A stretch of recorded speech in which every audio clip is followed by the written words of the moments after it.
Well, howdy folks. I've been cracking on with some painting today. I did a stint yesterday as well. I haven't been able to paint for the last 2 weeks, I would say.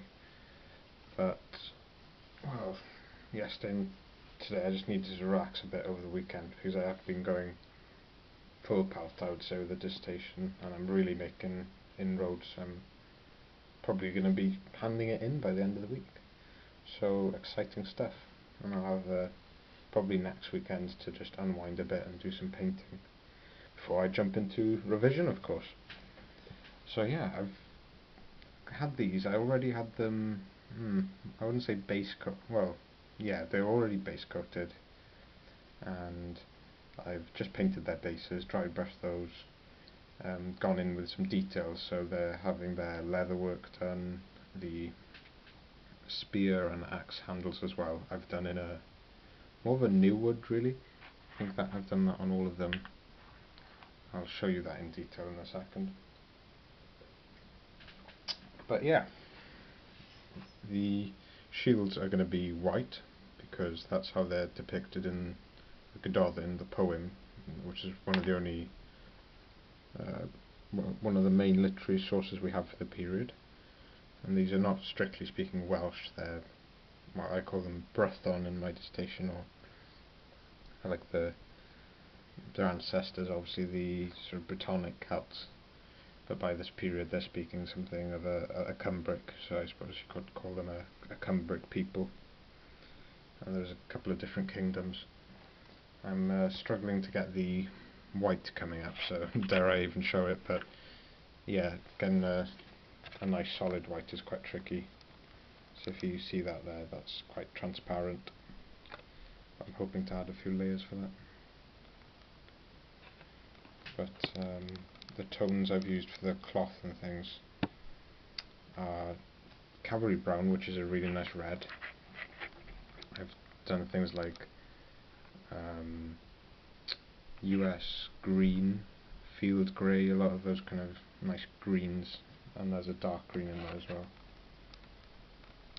I have been experimenting with my leather work as well. The leather I've used on this is actually beige brown, which I've normally considered to be quite a colour for wood. See a good example here, sorry. There we are. I think the leather work's come out quite well. I need to go back and paint any sort of dagger or sword metal handles, because at the moment they've just got that leather colour. And I've been meaning to say as well, the hair's not done on all of them. I've done a few of them, but quite a few of them need layering up, you know. And I'll do a lot of dark hair, because I think it was Lee that was saying that the Welsh all have dark hair. I hadn't really noticed, but yeah, I suppose that is true. Mixed in with a couple of gingers as well somewhere. But I need to I think I'd like a couple of yeah, like red hair in here somewhere. Probably avoid blonde, to be honest, because I don't really see that much. But yeah, that's about it. I've got a couple of favourites. Here's one of them. I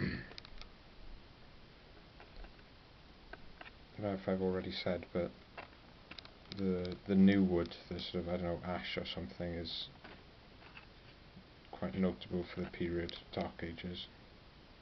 It's not really a seasoned kind of old wood colour. So I've done that by mixing chocolate brown with German camo beige, so it's a very light colour. Yeah, as I said, I need to layer up the white, and that's about it. There's quite a lot there. These are all in addition to what I've done already for the Welsh. This character I really like at the front. And yeah, the talks and things like that need to be done, so I think I've said before I don't like showing them when they're done, but this is just a bit of an update really. I need to do basing and all that good stuff. There's a few weapons that are missing, I need to add those in. He's a nice character, I think I got him off James, the guy kneeling behind the shield. And there's one on a square base in the back as well, that's from James. I'll show you those two. very kindly given me some Dark Age figures.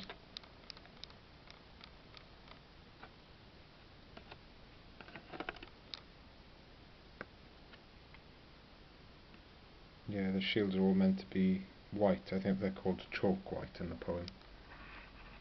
And I did want to reflect that, but I want to break it up with a bit of battle damage on the shields. And I'm not sure if any of you have done painted on battle damage, but is it just like a black line to show the recess, but is that within maybe a dark brown line to show the actual wood underneath? I'm not sure how you do that. So if anyone knows how to do that, I'd appreciate if someone could tell me how to do it. Because otherwise they're going to be very, how would you say, they're going to be quite bland looking. But I want the massed effect of just all white shields. One of my theories in the dissertation is that the war against the Angles was a bit of a religious war for them, and Aneurin calls the Angles heathens in the poem. And there's definitely like an underlying tension of religion, because at this time the Cumbric people or the Brython are Celtic Christians, but the Angles haven't become Christians yet. And even if they were Christians, it's a different brand of Christianity. Angles became what you'd call like Latin Christians or Roman Christians, with all the missionaries and things. But these were distinctly Celtic Christians or isolated Christians. So even when that change came about, there was still, an underlying tension. But as I said, the Angles were pagans at this time. I want to show off the nobles of the Godolphin when I finish those. I've got a character for Aneurin the Bard. He's blowing a horn or something in his pose. And I've already painted up Lee Hughes. Lee Hughes's warlord. I think you've seen him. He's one of the Welsh warlords. I think I leave his shield as is and say that he's from maybe Elmet, from one of the sub-kingdoms, so he can be, there's Elmet and there's Aeron as well. He might be, I'll say he's the king of Aeron perhaps, and then I'll paint up another king for Godolphin, and that's another can of worms. I'll talk about that some other time. We don't really know if the king was present at the Battle of Catterick, or if he stayed back at Edinburgh. We're not sure, but I'll discuss that in a future video. So yeah, that's about it, folks. And I'd appreciate what you guys think about the colour palette, because I wasn't going to use red at all and just do greens and blues, but then in the end I did add a few reds in. So any input on that would be appreciated. Is it too contrasting or something? I don't think it's too bad, because I don't have like the bright colours in there, like the synthetic bright colours. And there's a lot of like muted leathers and browns and things. I've tried to be careful with it. But yeah, any advice is appreciated. Okay, I'll catch up with you again soon, folks. I won't make a video now this week because I'm knuckling down with work, but next weekend there should be some sort of alleviating, what would you call it? Workload, yeah. Okay, I'll catch up with you again soon, folks. Ta-da.